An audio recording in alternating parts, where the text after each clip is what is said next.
Chapter 9. The Divine Huntress.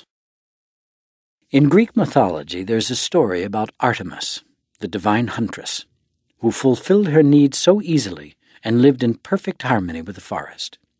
Everything in the forest loved Artemis, and to be hunted by her was an honor. It never seemed like Artemis was hunting. Whatever she needed came to her. That is why she was the best hunter, but this also made her the most difficult prey. Her animal form was a magical deer that was almost impossible to hunt.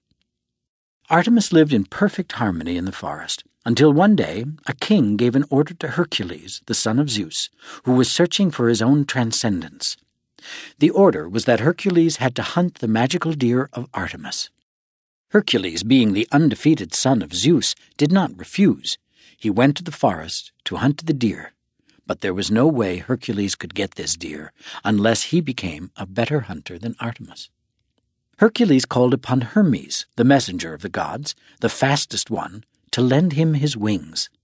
Now Hercules was as fast as Hermes, and soon the most valuable prey was in the hands of Hercules. You can imagine the reaction of Artemis. She was hunted by Hercules, and of course she wanted to get even. She wanted to hunt Hercules, and she did her best to capture him. But Hercules was now the most difficult prey. Although she tried and tried, Artemis could not capture him. Artemis felt a strong need to have Hercules, but of course it was only an illusion. She believed she was in love with Hercules, and she wanted him for herself. The one thing on her mind was to get Hercules, and it became an obsession until she was no longer happy. Artemis started to change.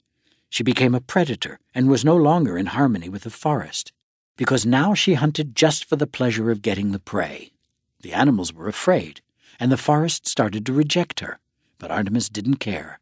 She only had Hercules on her mind.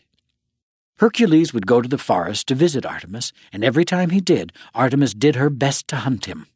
Hercules had no idea what was going on in the mind of Artemis. He didn't notice that she was hunting him. Hercules loved and respected Artemis, but this is not what she wanted. Artemis wanted to hunt him and own him. Of course, everyone in the forest noticed the difference in Artemis except her. In her mind, she was still the divine huntress. She didn't have the awareness that she had fallen. She wasn't aware that the heaven that was the forest had become hell, because after her fall, the rest of the hunters fell with her.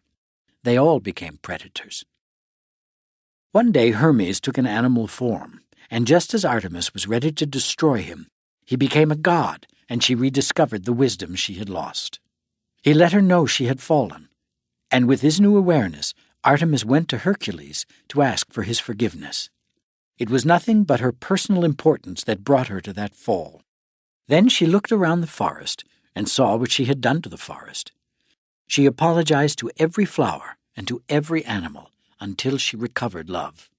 Once again, Artemis became the divine huntress. I tell this story to let you know that all of us are hunters, and all of us are prey. What is it that we hunt? We hunt to fulfill our needs.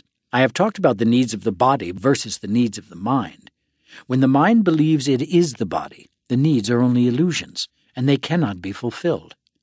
When we hunt those needs that are unreal in the mind, we become the predators. We are hunting for what we don't need. Humans hunt for love. We feel that we need that love because we believe we don't have love, because we don't love ourselves. We hunt for love in other humans just like us, expecting to get love from them when these humans are in the same condition as we are.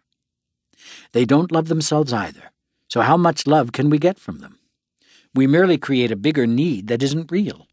We keep hunting and hunting, but in the wrong place, because other humans don't have the love we need. When Artemis became aware of her fall, she went back to herself, because everything she needed was inside herself. It is the same for all of us, because all of us are like Artemis after she fell and before her redemption. We are hunting for love. We are hunting for justice and happiness. We are hunting for God.